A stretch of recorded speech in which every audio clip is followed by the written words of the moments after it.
اس سے پہلے ہم سورۃ البقرہ کے رکوع نمبر 11 کی آیت نمبر 89 پڑھ چکے ہیں۔ آج ہم پڑھیں گے آیت نمبر 90 سے 93 تک۔ تو سب سے پہلے اس کا لفظی ترجمہ پڑھتے ہیں اور پھر اس کی تشریح پڑھیں گے۔ اعوذ باللہ من الشیطان الرجیم، بسم اللہ الرحمن الرحیم۔ بئس ما، برا ہے وہ، اشتروا، جو انہوں نے خریدا، بھی اس کے بدلے، انفسہم، اپنی جانوں کو، ان یکفروا، یہ کہ وہ کفر کریں، بما، اس چیز کے ساتھ، انزل اللہ، جسے اتارا ہے اللہ نے، یعنی جو چیز اللہ نے اتاری ہے قرآن کریم ہے، بغین، سرکشی کی وجہ سے، ان ینزل اللہ، یہ کہ اللہ تعالیٰ نازل کرے، من فضلہ، اپنے فضل میں سے، من فضلہ، اپنے فضل میں سے، علی من یشاء، جس پر چاہے، من عبادہ، اپنے بندوں میں سے، فواؤ بغضب، پس وہ لوٹے غصہ کے ساتھ، اعلی غضب، اوپر اس کے غصے کے، وللکافرین عذاب مہین، اور کافروں کے لیے ذلت والا، ذلت آمیز عذاب ہے۔ وَإِذَا قِيلَ لَهُمْ، اور جب کہا جاتا ہے ان سے، آمنوا، ایمان لاؤ، بما انزل اللہ، اس چیز پر جو اللہ نے نازل کی، قالوا، تو وہ کہتے ہیں، نؤمنو، کہ ہم ایمان لاتے ہیں، بما انزل علینا، اس چیز پر جو ہمارے اوپر نازل ہوئی ہے، یعنی تورات، ویکفرون بما وراءہ، اور وہ کفر کرتے ہیں، وہ انکار کرتے ہیں جو اس کے ما سوا ہے، یعنی تورات کے علاوہ جو آسمانی کتابیں ہیں، انجیل نازل ہوئی اور اس کے بعد قرآن نازل ہوا، وہ انجیل کا بھی انکار کرتے ہیں اور قرآن کا بھی انکار کرتے ہیں۔ وہو الحق، اور حال یہ ہے کہ وہ سچی کتابیں ہیں، انجیل ہے یا قرآن ہے، وہ اللہ کی طرف سے نازل شدہ کتابیں ہیں۔ مصدقا لما معہم، اور یہ تصدیق کرنے والی ہے، یعنی قرآن تصدیق کرنے والا ہے جو کچھ ان کے پاس ہے، یعنی ان کے پاس جو آسمانی علوم ہے۔ قل فلم تقتلون انبیاء اللہ، اللہ تعالیٰ فرما رہے ہیں کہ اے نبی صلی اللہ علیہ وسلم آپ کہہ دیجئے، لم تقتلون، کہ تم کیوں قتل کرتے تھے، انبیاء اللہ، اللہ کے نبیوں کو، من قبل، اس سے پہلے، ان کنتم مؤمنین، اگر تم تورات پر ایمان رکھتے ہو، اگر تمہارا تورات پر ایمان سچا ہے تو پھر پچھلے انبیاء علیہ السلام کو تم نے کیوں قتل کیا۔ وَلَقَدْ جَاءَكُمْ، اور البتہ تحقیق، البتہ یقیناً، جاءکم، آیا تمہارے پاس، موسیٰ علیہ السلام، بالبینات، واضح دلائل کے ساتھ، معجزات کے ساتھ، ثم اتخذتم العجل من بعدہ، پھر تم نے بچھڑے کو خدا بنا لیا ان کے جانے کے بعد، وانتم ظالمون، اور تم ظلم کرنے والے ہو۔ وَإِذَا أَخَذْنَا مِيثَاقَكُمْ، اور جب ہم نے لیا تم سے وعدہ، وَرَفَعْنَا فَوْقَكُمُ الطُّورَ، اور طور پہاڑ کو تمہارے اوپر کھڑا کر دیا، اور ہم نے یہ حکم دیا، خُذُوا مَا آتَيْنَاكُمْ، کہ مضبوطی سے پکڑو، عمل کرو ان احکامات پر جو ہم نے تمہیں دیے ہیں، بِقُوَّةٍ، مضبوطی کے ساتھ، وَاسْمَعُوا، اور سنو، قالوا، تو انہوں نے کہا، سمعنا، کہ ہم نے سن لیا، وعصینا، اور ہم نے نافرمانی کی،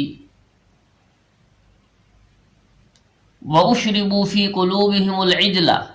اور ان کے کفر کی وجہ سے وہ بچڑا ان کے دلوں کے اندر رچ بس گیا تھا، اس بچڑے کی محبت ان کے دلوں کے اندر بیٹھ گئی تھی۔ قل، اے نبی صلی اللہ علیہ وسلم آپ فرما دیجئے، بئس ما، بہت برا ہے وہ، یامرکم، جس کا وہ تمہیں حکم دیتا ہے، بھی، اس کے ساتھ، ایمانکم، تمہارا ایمان، ان کنتم مومنین، اگر تم مومن ہو، یعنی اگر تم مومن ہو، تمہارا ایماندار ہونے کا دعویٰ ہے، مومن ہونے کا دعویٰ ہے، تو تمہارا ایمان تو تمہیں بڑی بری بات کی طرف دعوت دے رہا ہے، بچڑے کی پوجا کرو اور انبیاء علیہ السلام کو قتل کرو، تم کیسے ایمان والے ہو کہ تمہارا ایمان تمہیں ان برائیوں کی طرف دعوت دے رہا ہے۔ ان آیت مبارکہ کے سیاق و سباق تو وہی ہے جو ہم نے 89 نمبر آیت کا سیاق و سباق پڑھا۔ اب ان آیات مبارکہ کی تشریح آپ دیکھیں۔ ان آیات مبارکہ کے سیاق و سباق کے لیے آپ لوگ آیت نمبر 89 کا جو سیاق و سباق ہے اسے دیکھ لیں، تو وہی سیاق و سباق آپ لوگوں نے ان آیات کی تشریح کے اندر بھی لکھنا ہے، ان آیات کے سیاق و سباق میں بھی لکھنا ہے کہ سب سے پہلے یہود کی حرص کا ذکر اللہ تعالیٰ نے کیا ہے کہ یہ اپنی حرص کی وجہ سے ایمان نہیں لائے، ان کے ایمان لانے کی وجوہات اللہ تعالیٰ ان آیات میں بیان فرما رہے ہیں۔ تو پہلی وجہ اللہ تعالیٰ بیان فرما رہے ہیں کہ ان کے ایمان نہ لانے کی ایک وجہ وہ مال کی حرص ہے، کہ مالی منفعت کی وجہ سے حضور نبی کریم صلی اللہ علیہ وسلم پر ایمان نہیں لائے۔ حالانکہ یہود حضور صلی اللہ علیہ وسلم کو پہچانتے تھے، نشانیاں ان کے پاس موجود تھیں، آسمانی کتابوں کے اندر پیشین گوئیاں کی گئی تھیں اور وہ ان پیشین گوئیوں کو اچھی طرح جانتے تھے، سمجھتے تھے، لیکن اس کے باوجود حضور صلی اللہ علیہ وسلم پر ایمان نہ لائے، صرف دنیاوی فائدے اور مالی منفعت کی وجہ سے، اور انہوں نے دائمی ہدایت کو ٹھکرا دیا۔ تو اللہ تعالیٰ فرما رہے ہیں کہ بہت بری چیز ہے جس کے بدلے انہوں نے آخرت کے ہمیشہ کے نفع کو بیچ دیا، دنیا کے تھوڑے سے نفع کو خرید کر آخرت کے ہمیشہ کے نفع کو بیچ دیا۔ تو یہ لوگ ایسے ہیں جیسے ہدایت کے بدلے انہوں نے گمراہی کو خرید لیا، جس کی وجہ سے وہ اللہ تعالیٰ کے غصے کے سزاوار ٹھہرے کہ اللہ ان سے ناراض ہو۔ اس کے بعد حضور صلی اللہ علیہ وسلم کے ساتھ عناد کی، ضد کی، دشمنی کی دوسری وجہ اللہ تعالیٰ یہ بیان فرما رہے ہیں کہ یہ خاندانی تعصب کی وجہ سے حضور صلی اللہ علیہ وسلم پر ایمان نہیں لائے،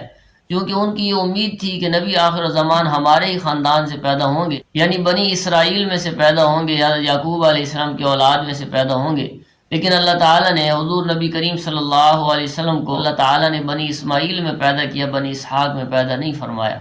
تو وہ ضد اور عناد کی وجہ سے ایمان نہ لائے۔ حالانکہ اللہ تعالیٰ فرما رہے ہیں کہ میں جس پر چاہتا ہوں اپنا فضل کرتا ہوں، یہ نبوت کسی کی اپنی محنت اور کوشش سے حاصل نہیں ہوتی ہے، واللہ یختص برحمتہ من یشاء، اللہ تعالیٰ جس کے لیے چاہتا ہے اپنی رحمت کو خاص کر دیتا ہے۔ نبوت جو ہے وہ کسی کی اپنی محنت سے یا کسی کی صلاحیتوں کی وجہ سے اللہ تعالیٰ نہیں دیتے، بلکہ اللہ تعالیٰ کا اپنے رحمت اور فضل سے جس کو چاہتے ہیں اپنا نبی بناتے ہیں۔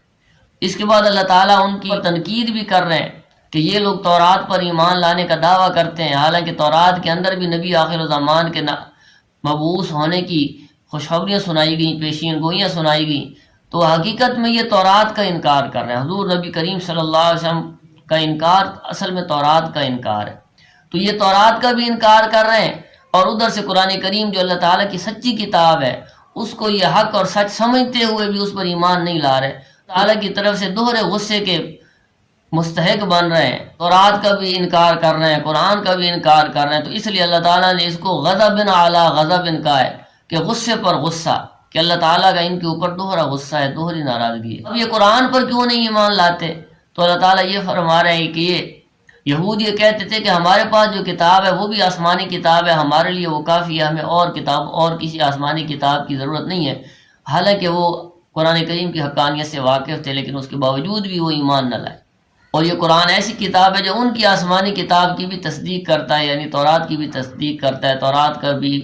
پر بھی ایمان لانے کا حکم کرتا ہے۔ اب یہود کہتے ہیں کہ ہم تو تورات پر ایمان رکھتے ہیں، قرآن پر ہمیں ایمان لانے کی ضرورت نہیں ہے، تو اللہ تعالیٰ ان کی ترتیب بھی فرما رہے ہیں اگر تمہارا تورات پر سچا ایمان ہے تو پھر تم نے انبیاء کو کیوں قتل کیا؟ کتنے نبی تمہارے پاس آئے، حق لے کر آئے، لیکن تم نے انبیاء کو قتل کر دیا۔ تو یہ اس سے بات ظاہر ہوتی ہے کہ یہ تمہارا زبانی دعویٰ ہے کہ ہم تورات پر ایمان لاتے ہیں، حقیقی ایمانوں میں تو تم تورات پر بھی ایمان نہیں رکھتے ہو۔ کیا کبھی کسی نبی نے تمہیں حکم کیا ہے یا کسی آسمانی کتاب کے اندر آیا یا تورات کے اندر کوئی ایسا حکم آیا ہے کہ جس کے اندر اللہ نے تمہیں حکم دیا ہو کہ انبیاء کو قتل کرو،